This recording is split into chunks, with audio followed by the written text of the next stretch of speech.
vamos a arrancar. Antes que nada, ¿alguna duda de lo que hemos venido viendo hasta ahora? ¿Qué vieron el lunes?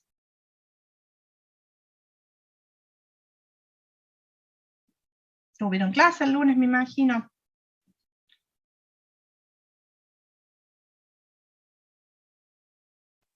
Sí. ¿Qué vieron?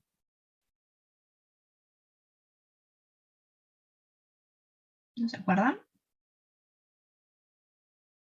Como para más o menos ir sabiendo si vamos bien o no. ¿Tienen alguna carpeta? Va. Dale, dale.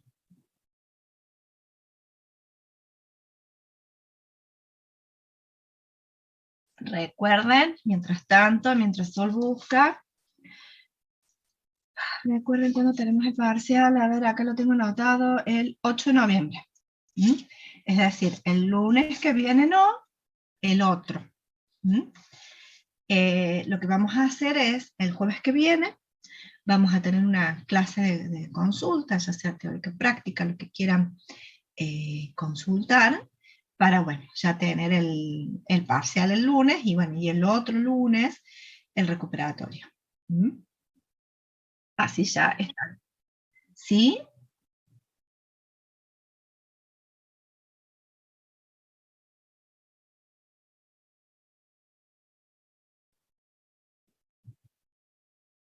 Está bien. Bueno, entonces,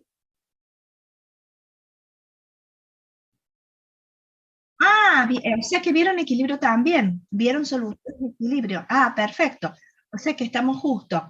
Solo les está quedando en el práctico lo que es equilibrio de solubilidad, que es lo que vamos a ver ahora. Bueno, bien.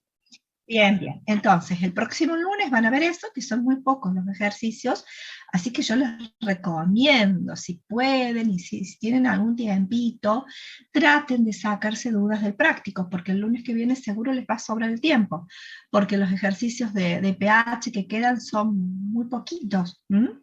Así que, bueno, traten de ver algo, aunque sea lo que les haya resultado más difícil, no sé, como para ver si, bueno, pueden aprovechar para sacarse dudas del práctico el próximo lunes. Bueno, ahora al último tema del año. Ay, perdón, por ser el último tema del año me estoy confundiendo y quise,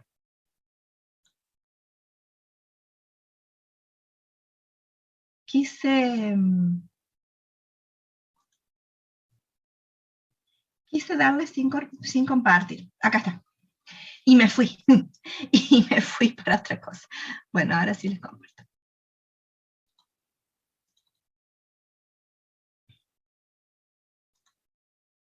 Ahí está. ¿Están viendo ahora la pantalla? ¿Mi pantalla? Sí. Bueno. Bueno, vamos a empezar entonces con ácidos y bases. ¿Mm? Es decir, hasta ahora nosotros lo que vimos fueron, los primeros que vimos fueron sistemas, bueno, además de ver cada estado por separado, es decir, los distintos componentes en sus distintos estados de agregación puros. ¿Mm? Vimos los sólidos, los líquidos, los gases, después comenzamos a mezclar para obtener las soluciones, ¿sí? Pero siempre hemos ido analizando sistemas homogéneos macroscópicamente en los distintos estados de agregación. Después nos fuimos a sistemas un poco más complejos donde está ocurriendo una reacción química y llegamos a plantear en esa reacción química cuando se establece un equilibrio, qué constantes caracterizan ese equilibrio para poder calcular las concentraciones del equilibrio. Ahora lo que vamos a ver, vamos a seguir con equilibrios de sistemas, pero vamos a seguir con sistemas en solución. Y lo que vamos a analizar son los equilibrios de solubilidad.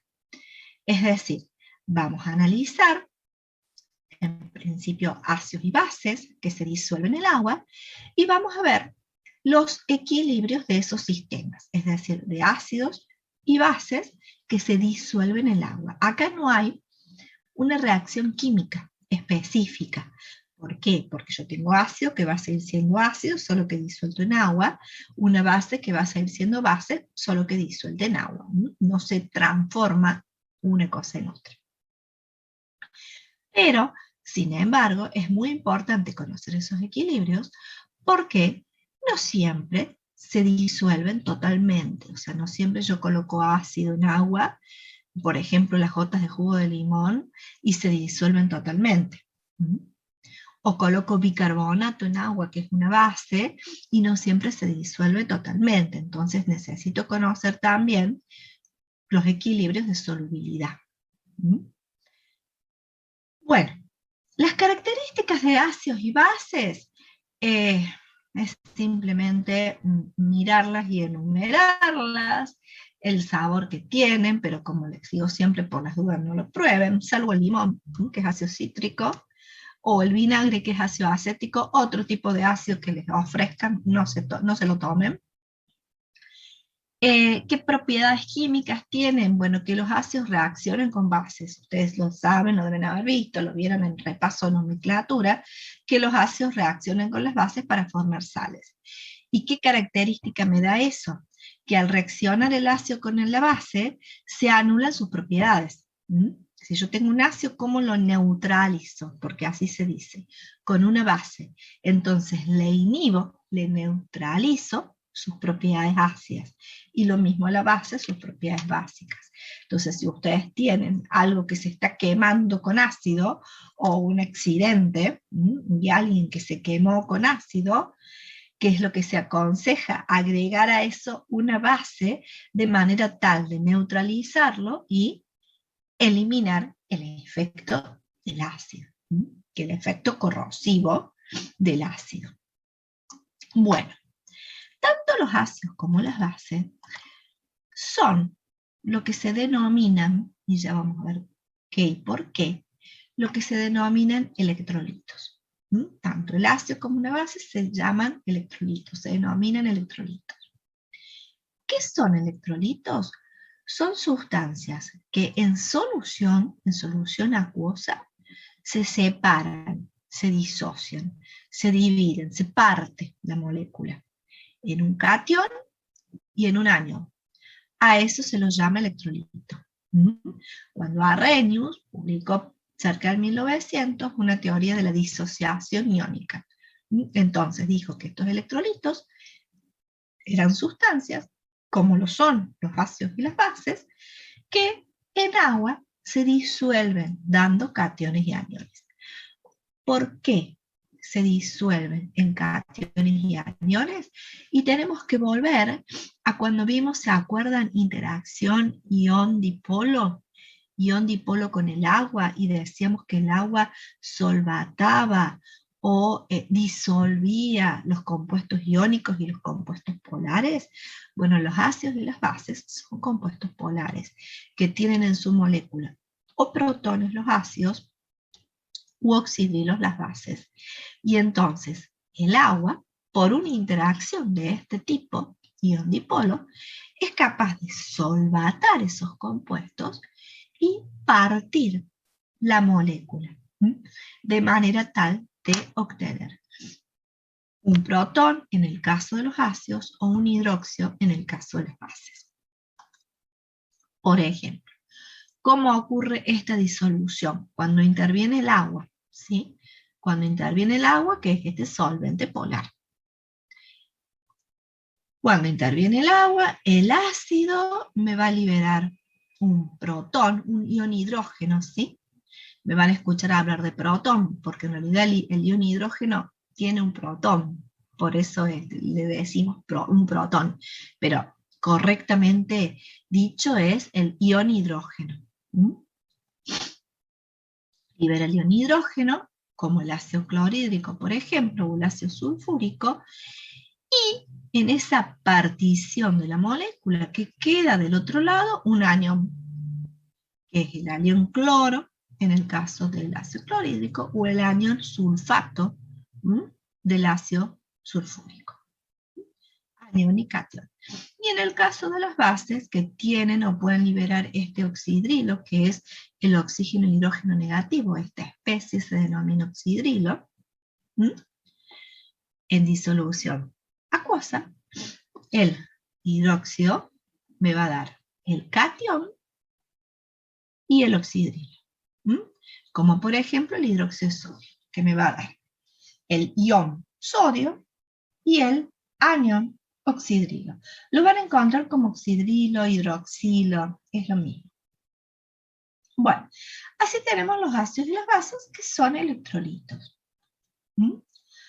Ahora, además de los ácidos y las bases, está comprobado experimentalmente, que el agua pura, es decir, el agua sin ninguna sal, sin ninguna impureza, el agua pura, también es un electrolito y puede disociarse, pero un electrolito extremadamente débil, es decir, que se disocia parcialmente, no totalmente, se puede disociar, y por eso podemos decir que el agua aún pura tiene una pequeña, muy pequeña conductividad. ¿Mm? ¿Por qué? Porque es un electrolito también, es un electrolito muy débil. ¿Mm? Entonces, el agua, ¿sí?, puede disociarse dando también un protón y un oxidrilo. ¿Mm?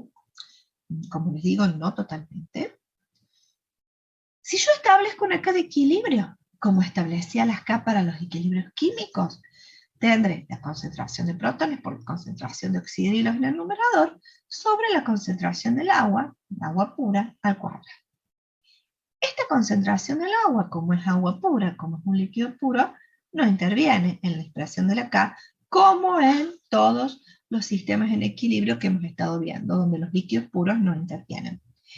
Entonces, puedo incorporar esta constante, que es la concentración del agua, como es un líquido puro, a la K, de manera de obtener, ahora sí, la constante de equilibrio de la disociación del agua, que es la concentración de protones por la concentración de oxidrilos.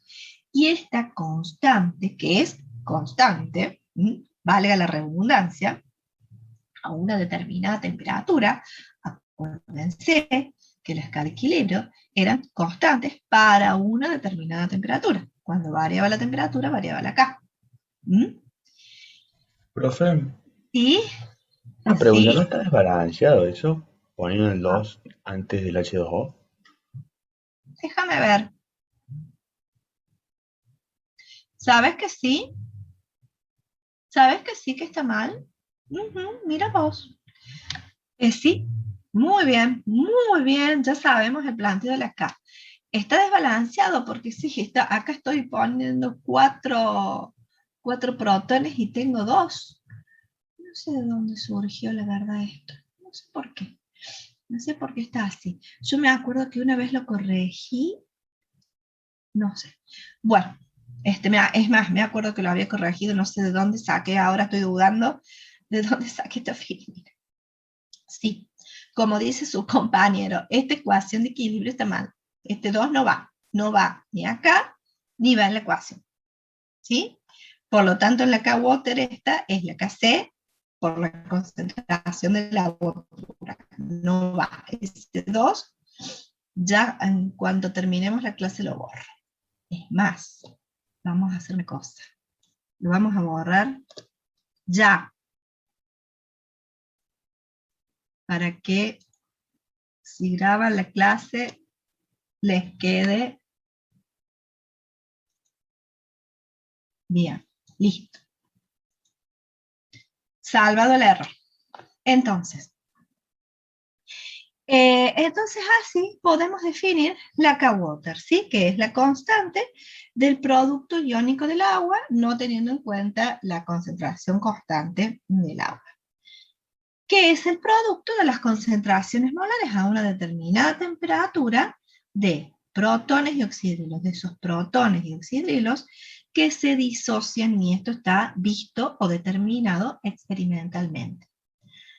A una determinada temperatura, como es la temperatura de 25 grados, está medida cuál es esa concentración. ¿Sí? A 25 grados, la concentración de protones y oxidrilos que podemos medir es de 10 a la menos 7. Fíjense, muy, muy bajita. Por eso decimos que el agua es un electrolito muy débil, es decir, se disocia muy poquito. Entonces, la concentración a 25 grados es esta, de 10 a la menos 7. Por lo tanto, el valor de esa constante a esa temperatura va a ser de 10 a la menos 14. Y como esta es una constante justamente a esa temperatura, se va a mantener constante.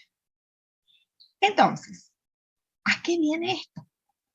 A que si yo en ese equilibrio, cuando yo tengo agua pura a 25 grados, no como hoy, cuando tengo agua pura a 25 grados, voy a tener una concentración de protones y una concentración de oxidrilos de 10 a la menos 7 los dos. ¿Qué pasa? Que si a esa agua pura a 25 grados le agrego unas gotas de limón. Si le agrego unas gotas de limón, el limón se va a disolver, a disociar, ¿sí?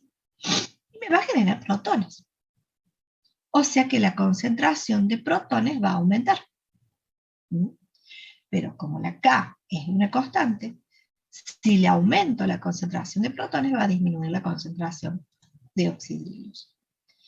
Entonces, cuando la concentración de protones y oxidrilos es 10 a la menos 7, que es 10 a la menos 7, 25 grados, es igual, la solución es una solución que decimos neutra. Cuando la concentración de protones es mayor que la concentración de oxidrilos, ¿sí? Es mayor, por ejemplo, le agregué el jugo de limón, la solución es ácida. Y cuando le agregué hidróxido de sodio, por ejemplo, es decir, que aumenté la concentración de oxidrilos y por ende disminuye la de protones, la solución será básica. Entonces ustedes tienen que identificar, y esto es una premisa, es un objetivo de este capítulo, de esta unidad, es poder identificar cuando una solución es ácida, básica o neutra.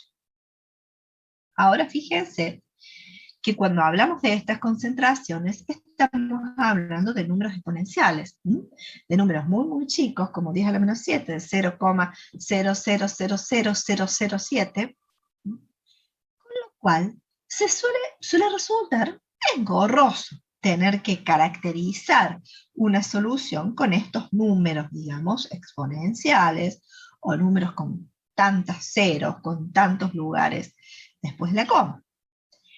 Entonces, se ha ideado, bueno, esto es lo que les decía antes, se ha ideado, y es simplemente un algoritmo matemático, es simplemente un artificio matemático, se ha ideado el concepto, o planteado el concepto de pH, planteando el pH como menos el logaritmo de la concentración de protones.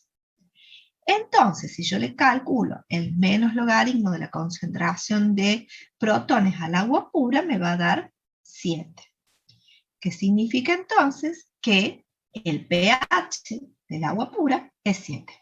Ustedes deben haber escuchado hablar de pH en algún momento. A ver, además de la química de la secundaria, en la vida cotidiana, ¿han escuchado hablar de pH? Sí, profe, para el suelo de la huerta. Ajá, muy bien. No sé, exacto. El pH de la piel, ¿De dónde? de la piel, que hay pieles con distintos pH. También. El pH de las piletas. Exacta. Estaba esperando que para este día me dijeran eso. Pensé que iba a ser la primera respuesta. ¿Cómo controlar el pH de las piletas? ¿Sí? Y es ni más ni menos que eso. Es un indicador de la concentración de protones. Tanto en las piletas como en las cremas, y no sé en las huertas, porque en las huertas depende qué cultivo tenés, es el pH que necesitas para el suelo. Por ejemplo, sé que necesitas un pH más ácido para las, ay, no me sale ahora, las flores, que a mí me encantan, que necesitan un pH ácido. Bueno, ahora no me acuerdo cuál es, que es más, que a mí me aconsejaron de que le agregara un poquito de vinagre al agua para que se pusiera mejor. No me acuerdo cuál es. Azaleas, las azaleas.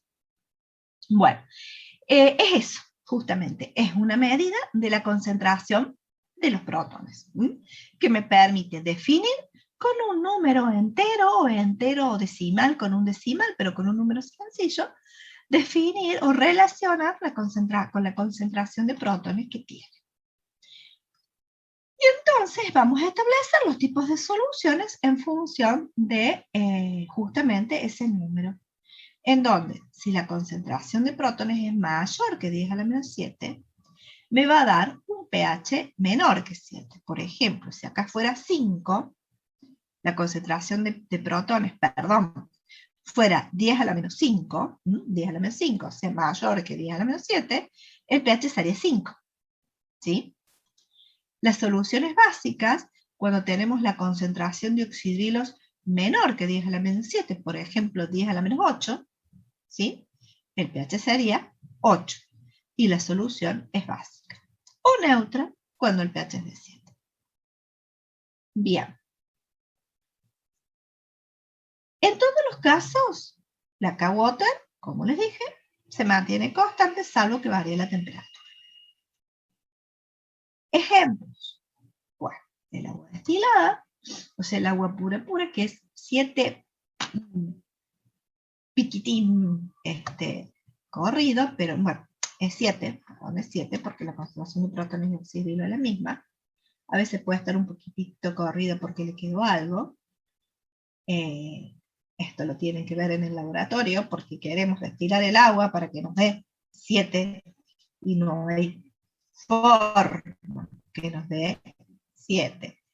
Pero bueno, si estuviera ultra pura, y esa es la llamada ultra pura, que hay distintos procesos para que el agua sea ultra pura, ahí puede que se parezca lo más posible a 7. Después tenemos, bueno, el jugo de limón, fíjense qué bajo que es, no nos parece, pero miren qué bajo que es. Ni hablar de la coca, de la que tiene ácido fosfórico, no está acá, pero bueno. Sí, la cerveza, que es cercano a 5, la leche, que aunque se la considera un antiácido, es decir, no han escuchado cuando tienen acidez que tienen que tomar un vaso de leche fría. Bueno, pero está cercano a 7, pero no es 7. Y lo que sí, cuando tienen acidez, ¿qué es la acidez? ¿Por qué la acidez? Ya sé que no estamos en clase de medicina ni nada, pero ¿qué es la acidez? ¿De dónde viene eso que Del ustedes dicen? estómago, de los jugos gástricos. Claro, clorhídrico. Es un reflujo del ácido del estómago, que es el clorhídrico. ¿Sí? Entonces les dicen, bueno, para quitar el efecto de la acidez, tomen un vaso de leche. Bueno, está bien, o sea, no es 7, exactamente 7, pero contrarresta. Pero no tomen yogur, porque no tomen yogur. ¿Por qué? Porque el yogur es mucho más ácido que la leche, porque toda la flora que tienen los microorganismos, bueno, los yogures tienen pH más ácidos. Entonces no es lo mismo que tomen un vaso de leche a que tomen yogur. Yogur no. Bueno, y después las soluciones básicas, bueno, la sangre, el agua de mar, el amoníaco. El amoníaco es bien alto. Bueno, esas son entonces las características de ácidos y bases. Ahora los electrolitos, esos ácidos y bases, que son los electrolitos, pueden ser fuertes o débiles. ¿Se acuerdan que yo les dije? El agua es un electrolito muy débil. ¿Qué significa muy débil? Que se disocia muy poquito. ¿Sí? De hecho, el agua pura me va a dar a 25 grados 10 a la menos 7 de concentración de protones y de oxidrilos. Pero hay otros compuestos, ya sean ácidos o bases, que son electrolitos muy fuertes, como por ejemplo el ácido clorhídrico, el hidróxido de sodio, tan fuertes que se puede considerar que se disocian totalmente. Es decir, que todo lo que yo tengo en agua de ácido clorhídrico está convertido en protón y cloruro. No me queda nada de clorhídrico sin disociar. ¿Sí? El clorhídrico, el ácido del estómago, es un ácido muy fuerte, capaz de desintegrar los alimentos que ingerimos. En cambio, existen otros electrolitos que se denominan débiles, y esos electrolitos podemos considerar que están parcialmente disociados, como el limón, el vinagre, que es el ácido acético. Es decir, que no, si yo coloco ácido acético en agua, como es el vinagre, no va a estar totalmente disociado. Va a haber una parte del ácido acético que quedó sin disociarse. Lo mismo que el amoníaco. Entonces, para verlo gráficamente, ¿qué pasa con un ácido fuerte? Yo coloco el ácido fuerte como mi clorhídrico inicialmente. Cuando ese proceso, ese sistema avanza hacia el equilibrio, es decir, cuando ocurre la disolución, ¿qué voy a obtener? El anión, el catión y nada del ácido, cero del ácido. En cambio, en un ácido débil, cuando yo voy hacia el equilibrio, voy a tener el anión, el catión y lo que me está quedando del ácido que no se disocia. Lo que me está quedando del ácido que no se disocia. Es muy importante reconocer los ácidos fuertes y los ácidos débiles.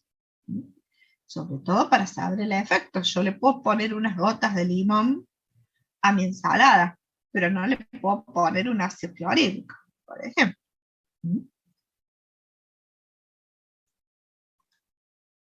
Entonces, esa acidez, es decir, esa fuerza del electrolito, si es fuerte o débil, también se puede medir con una constante de equilibrio. Es decir, yo también puedo establecer la constante de equilibrio de disociación de un ácido. Supónganse que tenemos este ácido, yo puedo establecer mi constante A, la Ka, no la Kc, ahora, sino la Ka, que es la constante de disociación del ácido, planteado de la misma manera que una K de equilibrio químico. Concentraciones de productos sobre concentraciones de reactivos. Y con este valor de K, yo puedo definir si mi electrolito es fuerte o débil. A ver, fíjense, ¿cómo tendría que ser mi valor de K para que el electrolito sea fuerte? ¿Tendría que ser alta o baja? ¿Qué les parece? Recuerden que si un electrolito es fuerte, ¿sí? Cuando se disocia, tiene que disociarse mucho. Es decir, tengo que tener en la solución muchos protones, muchos iones. Entonces, ¿cómo tendría que ser la K en el equilibrio?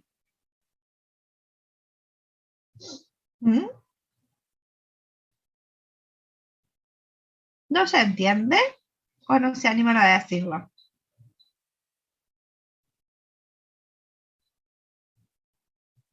Alta.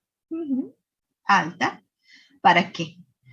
Porque si en el equilibrio tengo una K disociación alta, me quiere decir de que tengo mucho producto, mucho anión y catión. Y estoy en presencia entonces de un electrolito fuerte. En cambio, si la K es muy chiquitita, esto me está indicando que no tengo mucho producto, que no tengo muchos iones, ¿sí? Y que se disoció muy poco. En realidad lo que tendría más es el ácido sin disociar. Si se disoció poco, el electrolito es débil. Fíjense acá, como les decía, según ese valor sabemos si el ácido o el electrolito, porque esto que yo les pongo para un ácido vale también para una base, es fuerte o débil. Consideramos que si esa K es mayor que 100, el ácido es fuerte. Y consideramos que un ácido fuerte es aquel que se disocia totalmente. Es decir, que si yo pongo 3 molar de ácido clorhídrico y ese ácido es fuerte, yo voy a obtener 3 molar de protones. En cambio, si el ácido es débil, como por ejemplo el acético, y tiene una K menor que 1, el ácido es débil, entonces, ¿qué pasa? Si yo tengo en solución 1 molar de ácido acético, eso no significa que voy a tener 1 molar de protones. ¿Mm? Porque ese ácido acético no se disocia totalmente, sino que se disocia parcialmente. ¿Está bien? Se disocia parcialmente. ¿Mm? Y esto nos va a servir muchísimo cuando tengamos que hacer los problemas. ¿Por qué? Porque yo les voy a pedir que me calculen el pH de una solución de un ácido. Entonces, para calcular el pH de una solución de un ácido, ustedes que tienen que conocer la concentración de protones que hay en esa solución, porque el pH es menos el logaritmo de la concentración de protones. Y si yo les digo que disuelvo un ácido clorhídrico 1 molar, ácido clorhídrico 1 molar, tengo una solución de ácido clorhídrico 1 molar, tengo un matraz con ácido clorhídrico 1 molar, y les digo, bueno, ¿cuál es el pH de esa solución? ¿Mm? Ustedes para calcular el pH tienen que saber qué concentración de protones hay. Entonces necesitan saber si el ácido es fuerte o es débil. Porque si el ácido es fuerte, va a estar totalmente disociado, y si yo les digo que tengo un clorhídrico 1 molar, es porque tengo una concentración de protones 1 molar. ¿Mm? Entonces, ¿cómo calcular el pH? Como menos el logaritmo de 1. ¿Está bien? Pero si yo les digo, calculen el pH de una solución de acético 1 molar, ustedes me van a decir, si no tengo la K, no puedo calcular el pH. Porque necesito saber el valor de la K para saber cuál es la concentración de protones. ¿Mm? Que no va a ser igual a la concentración del ácido, porque es débil. ¿Mm? Y eso es importantísimo, es decir, es muy importante para no cometer errores por alguna pregunta capciosa que puede haber por ahí, donde se les pida, por ejemplo, el pH de una solución 10 a la, qué sé yo, el pH de una solución 10 a la menos 5 de ácido acético es 5. Y ustedes ponen verdadero, porque dicen menos el logaritmo de 10 a la menos 5, 5, verdadero. Y no es verdadero. No es verdadero. Porque la concentración de protones no es igual a 10 a la menos 5. ¿Mm? Porque el ácido es débil. En cambio, si les digo, el pH de una solución de ácido clorhídrico 10 a la menos 5 molar es 5. Esa sí es verdadera. ¿Sí? Porque el ácido clorhídrico es un ácido fuerte. ¿Mm? Entonces, ustedes no tienen que saber los valores de K. Yo les tendría que poner punto Ka igual a tanto. ¿Mm? O K el valor. Entonces ustedes verán, si es mayor que 100, puedo considerar que el ácido es fuerte y la concentración de protones es igual a la concentración del ácido. Si la K es menor que 1, la concentración de protones no es igual a la concentración del ácido y el ejercicio es falso. ¿Se entiende? Ya les estoy dando la resolución de un ejercicio. ¿Lo están entendiendo? Bien. La K me determina si el electrolito es fuerte o es débil. ¿Sí? Entonces, la K me va a determinar si el electrolito se disocia totalmente o no. ¿Mm? Cuando el electrolito se disocia totalmente, por ejemplo, si es un ácido, la concentración de protones que va a haber en la solución va a ser la misma que la concentración del ácido. ¿Mm? La misma que la concentración inicial del ácido.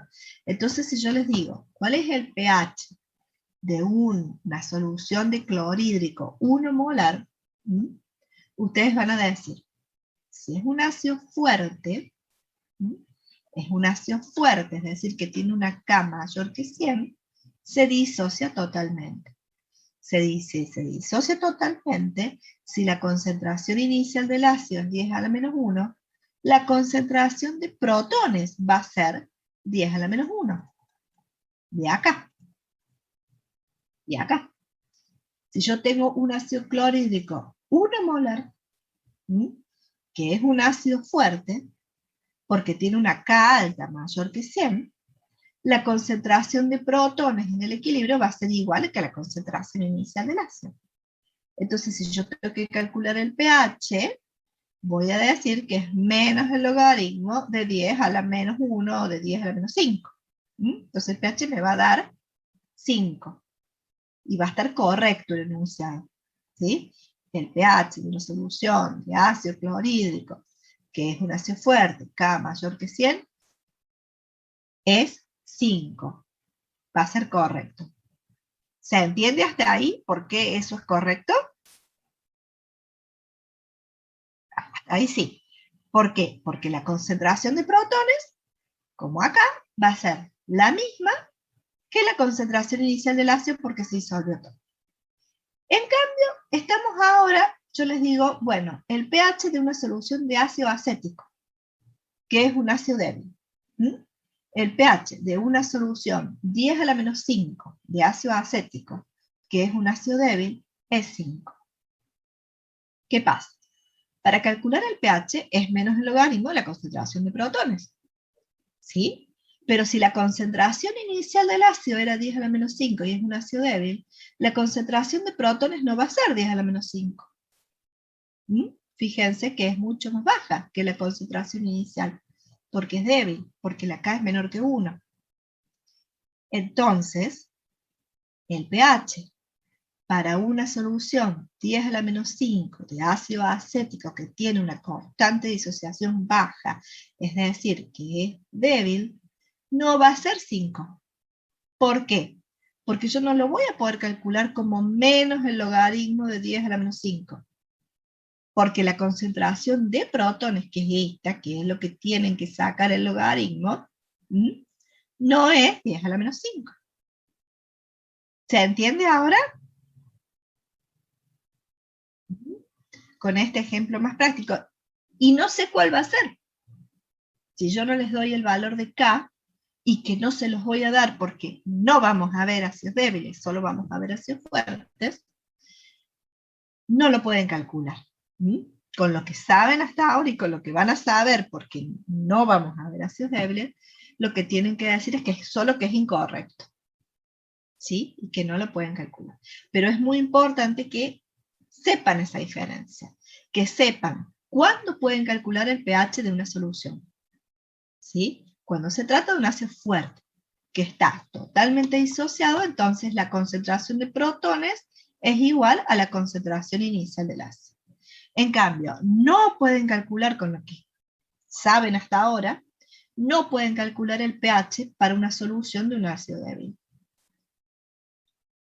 A partir de la concentración inicial del ácido, ¿no?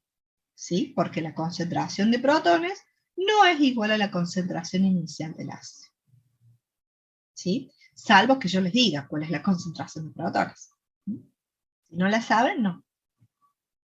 ¿Estamos? ¿Alguna duda? ¿Alguien más entendió o no entendió?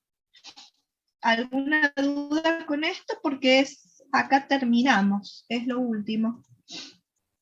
A ver, déjenme ver qué era la otra filmina, me parece que era simplemente hacer un ejercicio. El cálculo del pH de una solución 10 a la menos 3 de clorhídrico. Acá sí, como les dije, el clorhídrico es un ácido fuerte, por lo tanto el pH va a ser menos el logaritmo de 10 a la menos 3, que es 3. Pero si fuera acético en vez de clorhídrico, no lo podría calcular. ¿Está? ¿Entendido? ¿Alguien Sí, que no profe. haya... ¿Sí? ¿Alguien que no haya entendido, que les haya quedado algo? Le quería preguntar una duda en Sí. el sentido práctico, por así decirlo, de los ácidos fuertes y ácidos débiles. Sí. ¿Cómo en la vida tienen alguna diferencia? O en, por ejemplo, no sé, el ácido del limón como algo de otra cosa ácida, no sé, como usted mencionó, el de la leche, eh, o algo más como el yogur. Si uno es más fuerte o más débil, si tiene alguna diferencia notable a simple vista, por así decirlo. A simple vista, no. Lo que sí es el efecto, digamos. Es el poder oxidante, corrosivo, es el potencial de reacción. ¿Por qué? Porque genera mayor concentración de protones. Por ejemplo, como les dije, no van a condimentar una ensalada con ácido clorhídrico porque se le va a achicharrar la ensalada y no se lo vayan a tragar, digamos. Eh, son sus efectos, ¿sí? No en color, Claro. no a simple vista. Es decir, si yo te doy una botella con jugo de limón y te doy una botella con clorhídrico, son incoloras las dos. No vas a poder darte cuenta, digamos. ¿Sí? Claro, igual a eso trataba de direccionar la pregunta de qué Claro. efecto causa, por ejemplo, entonces el ácido clorhídrico me dijo que le libera más protones Claro. y, y eso qué haría, tipo que sea más dañino o... Exactamente, es muchísimo, digamos, tenés mucha más cantidad de protones, por lo tanto, tiene un mayor poder oxidante, un mayor poder corrosivo, un mayor poder oxidativo. Básicamente es Perfecto, oxidativo de lo que es toda la materia orgánica. Es claro, decir, si vos sacás del laboratorio, pero con mucho cuidado, una gotita de ácido clorhídrico, de ácido sulfúrico, lo pones en una mesada de madera, por ejemplo, va a ver que te hace un hueco. Si pones una claro, gota de limón, no, ¿sí? Y ni a hablar si lo tocas, ¿eh? Si lo tocas, hay que llamar al servicio de emergencia urgente, ¿sí? claro. Bien, sí, esa era Eh, la pregunta. en cambio, con un jugo de limón, un jugo de Claro, no. vinagre, a ver, pero, ¿Mm? Nunca sabe. por eso hay que tener mucho cuidado. Y por eso hay que tener mucho cuidado cuando se rotulan las botellas, ¿no? En el laboratorio. Muchísimo, muchísimo cuidado. Porque de ahí vienen, de esos descuidos, vienen los grandes accidentes. Por suerte, bueno, ustedes no han tenido laboratorio, por suerte nosotros no, prácticamente no. Son muy, muy aislados los accidentes que tenemos en el laboratorio y siempre son por mala, obviamente, por mala praxis, por algún descuido, por alguna cuestión. Pero en general no, por suerte no hemos tenido. Nosotros a lo largo de los años no hemos tenido accidentes graves en el laboratorio. Pero bueno, tenemos siempre muchísimos cuidados y por eso nos controlamos tanto y que a ustedes les parece, bueno, ustedes no han tenido la posibilidad de ir al laboratorio, pero bueno, por ahí les parecemos sumamente pesadas, sumamente exigentes, sumamente, pero bueno, un mínimo de descuido puede ser grave, puede tener consecuencias graves cuando estamos manejando ácidos y bases fuertes. Así que bueno, eh, bueno, esto es todo. Esto es toda la materia. No sé si tienen alguna duda o bueno, dejamos las dudas para la clase que viene. Mi idea, la clase que viene, es hacerles una clase de consulta. La clase de consulta será a las 11:30 para el que tenga dudas, para el que tenga consulta justamente. Y bueno, les pido que estén a las 11:30, porque cuando se agoten las consultas terminamos la clase. Quiero decir, yo no me voy a quedar online por si a alguno se le ocurre aparecer a la 1:15, digamos. O sea, la clase va a ser a las 11. Si a las 11:30 ya no hay más consulta, se corta. Si seguimos hasta la 1:30, seguimos hasta la 1:30, no tengo problema. Pero bueno, si tienen dudas, consultas, lo que sea, que espero que la tengan, porque espero que algo puedan estudiar, nos vemos entonces el jueves que viene a las 11:30. ¿Estamos? ¿Estamos? Bueno, entonces que tengan un muy buen fin de semana. No se insolen tomando sol. Sí, sí, sí, dale. El parcial de la semana Sí, que viene, no la otra, quedó que es virtual, ¿no? Ya sí, no. Bien. sí, ya nos han confirmado que no, ni siquiera los exámenes van a ser presenciales. Ok, Que pensamos que los exámenes iban a ser presenciales, no, parece que no. Así que seguimos con la misma modalidad. ok. Bueno. Bueno, nos vemos entonces, que tengan buen fin de semana. Nos vemos, profe, que tenga buen fin de... Gracias. Sí, igualmente para ustedes. Gracias.